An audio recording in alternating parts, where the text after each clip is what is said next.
Welcome to the first edition of the Beer Show, the programme that celebrates good beer and great food. It looks fairly broad, but it is fairly... In this first edition, we go behind the scenes to find out more about one of Britain's most familiar brews, cook up a variation of one of our favourite curry dishes for hungry brewers, and visit a beautiful part of Britain and do some beer matching in a classic Lakeland pub. Along this road I've walked a million times, in a small town that I'd lived for all my life. I could tell you what's been going on, what's been happening now, all the buildings, all the structures and how they've changed. But first I'm in Tadcaster, the Burton-on-Trent of Yorkshire, where they've been brewing beer for over 600 years. Know the landlords in the bars, and all the rich boys and the rich cars. We're all getting to know now about the growth of microbrewery culture, about the development of artisan ales, and it's great stuff. But what about the big name generic lagers? Isn't there the same amount of love and passion and attention to detail that goes into the making of those? Do you know what? I think there is, but just to be sure, we're going to meet a man now who really does know. There are up to 10 stages in the brewing process to achieve a pint of some of our best loved lagers. I've come to the Tower Brewery in Tadcaster to meet Lee Threppleton, technical brewer at Molson Coors. Lee, fabulous to meet you. Good to meet you too, Richard. What's your role here? I'm quality manager. Okay. I'm technical brewer as well, but mainly quality manager. So you get to basically drink for a living? I do get to drink for a living. Responsibly, of course. Responsibly, and getting paid for it, which is brilliant. No bad thing. Okay, well, this is where it all starts, with these ingredients. That's right, yeah. So do you want to talk me through the process very quickly? We'll take you through the process. The biggest ingredient is the water, or the brewing liquor, from two of our boreholes, or water on site comes from boreholes. The next biggest ingredient, and probably the most important, is the lager malt. Can I have a little taste? Have a taste, yeah. So this is all British barley. Yeah. British barley malted down at our maltings down in Burton-on-Trent.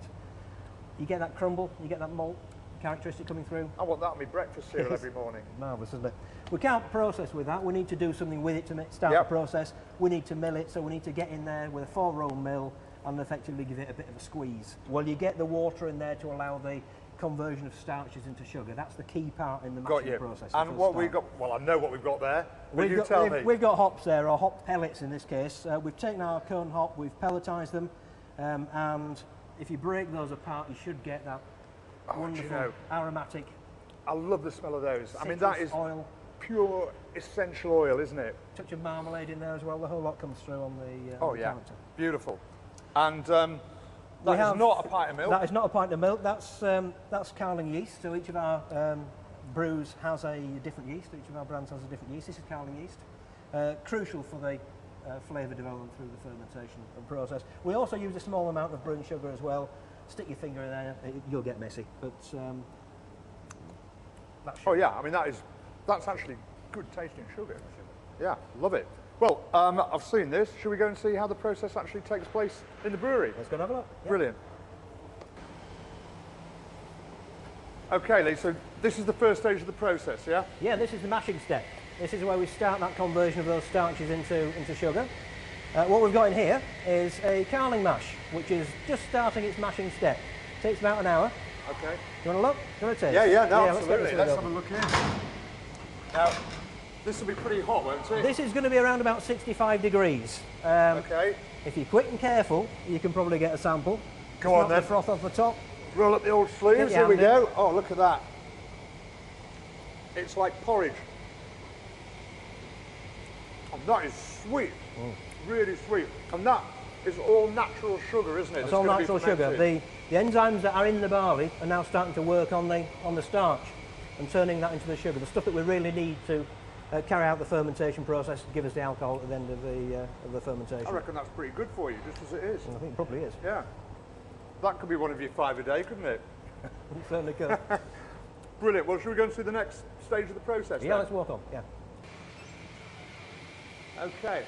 So this is actually the bottom of the vessel that we've just been looking at. Yeah. We're actually standing underneath the mash mixer now. Okay. So what happens in here? Well, what we need to do is separate that sweet wort, all that sugar that we need, from all that grain, the spent grain now that will eventually go on to feed cows. We need to separate that sweet wort, and we do that in a lauter tun. So this is like a giant filter. So we drop the mash down here, we drop it into this vessel here, which is very wide, as you can see, quite shallow. It goes down below this floor. It's about 1 metre deep is the mash at this point underneath. Okay. And the lauter itself has slots, like a sieve, underneath. What we do is we draw that sweet wort from underneath the plates, the slots, and then the next step down is the wort boiling, which takes place downstairs. This is an impressive piece of kit, Lee. Looks like something off a early James Bond film. Yeah, this is the spaceship is landing. It does. We just need the roof to open, don't we? Absolutely, that's wicked. This is the wort boiler, or the copper. It used to be made of copper. This is stainless steel. And this is where we boil that sweet wort that we took from the lauter process. And this is also where we add the hops. So at this point, we boil for an hour, we add the hops, we start getting that bittering material coming through. We start developing some cooked, caramelising flavours at the same time. And also crucial at this stage, the boil starts to precipitate out, drop out unwanted proteins, the plant proteins. They separate out from that sweet wort, and then we've got something we can actually use to ferment with. You really need to know your chemistry for brewing, don't you? I mean, look at these little solid bits of protein in suspension here. Amazing. Can I have a little taste of this? Yes, stick your finger in. It's hot, so just be careful. Right, let's give it a go. See, that now is starting to approach that familiar lager flavour. Yeah. That I know you've got the sweetness there, but you've now got that balancing bitterness from the hops. Yeah, that's it. That's the first time you can taste bitterness in the process. Yeah, it's still quite sweet because we haven't fermented the sugars out yet, have we? There. All the sugars are still in there. Absolutely. Yeah. So we've now got the finished wort. The next important step is to turn that sweet stuff into alcohol. So it has to go through a fermentation step. First bit is cooling. It's cooled down to a temperature that the yeast is happy with, quite crucial. We add just the right amount of yeast. Brewer's rule of thumb, a handful or a fist of yeast per barrel of sweet wort normally hits around about the right cell count for fermentation. That ferments for a week, and after that process you've developed the fermentation flavours, you've developed the alcohol and the CO2. From there it goes to a chilling stage where it's chilled to -1 centigrade and it's held there for a number of days. That increases this stability on protein, and then it's ready for filtration.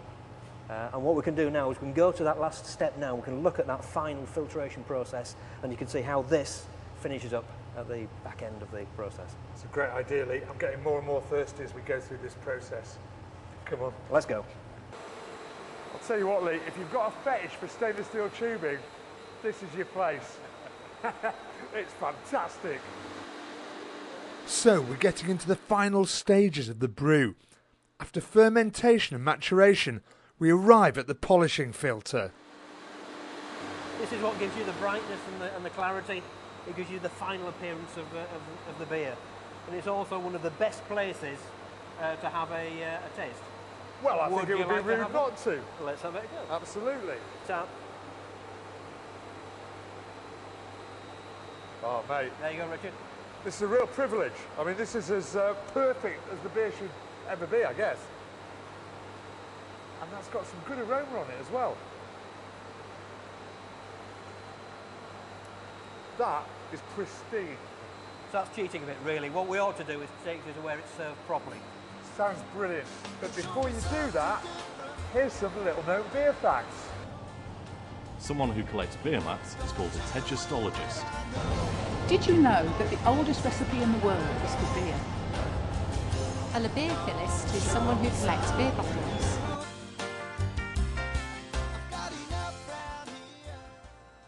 There's no question that natural ingredients and passion has gone into the making of that.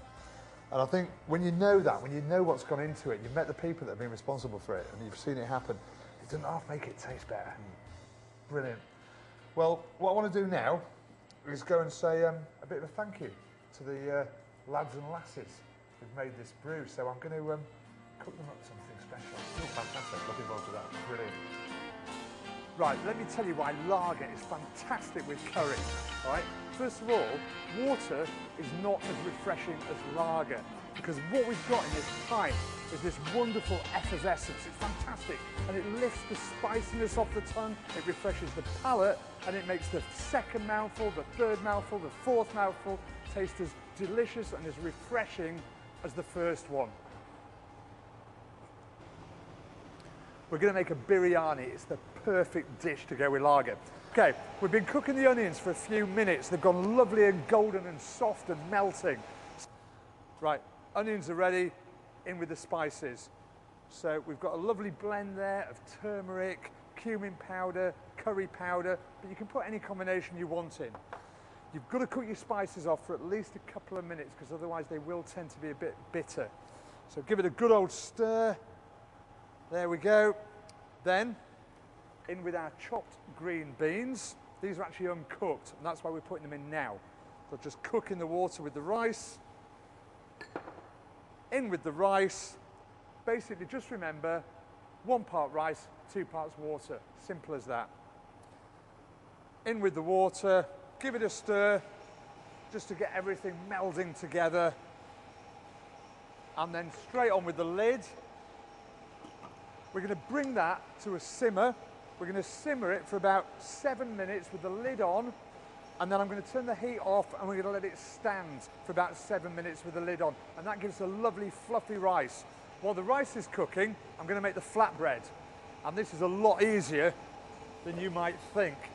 All you need essentially is plain flour, bit of salt and water. And that is our base flatbread mix. However, being in Rome and all that, why use water when you've got great beer? So any kind of lager or ale in this is absolutely beautiful. So I'll show you how to judge the consistency. In with your liquid. Give it a mix round. Just start amalgamating all that together. And we want to get a nice semi-sticky dough.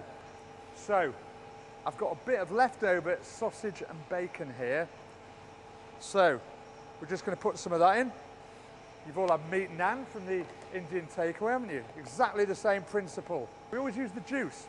How about a bit of zest in there as well? We are having a curry dish. I reckon a bit of ground cumin in there. That'll be nice. Our pièce de résistance, roasted garlic. In the oven, 180 degrees, hour and a half, soft and squidgy. And just start basically forming that lovely, tasty bread dough. That is perfect. Ready for rolling. And then just a quick roll like that. And in a matter of seconds, you've got that perfect oval flatbread shape that we're all so familiar with. That's been simmering for about 7 minutes now. It's time to add in our other ingredients. Chopped chicken, chopped sausage, chopped bacon. Get it all in there. And don't forget the peas. There they go. Give it a good old stir up, amalgamate all those ingredients. Look at that. Right, there's enough heat in there to warm through all those ingredients we've just put in there. And while that's happening, I'm going to cook the flatbread. All we need to do now, pan on the heat, oil in the pan, get it nice and hot, and then in with the flatbread. Oh, look at that one. Whew. Monster. Tuck it in round the edges. This is going to be nice and rustic. Beautiful. And we're just going to let that get nice and golden brown, flip it over, a couple of minutes on each side. Well, show me something different that I could do. Don't take away what I know, all the places that I go. Right, this is what this sort of food's all about. If you want a bit of bread, just tear it off. There you go. It might be quite hot. Spicy hot and hot hot. What do you think about the food and beer combination?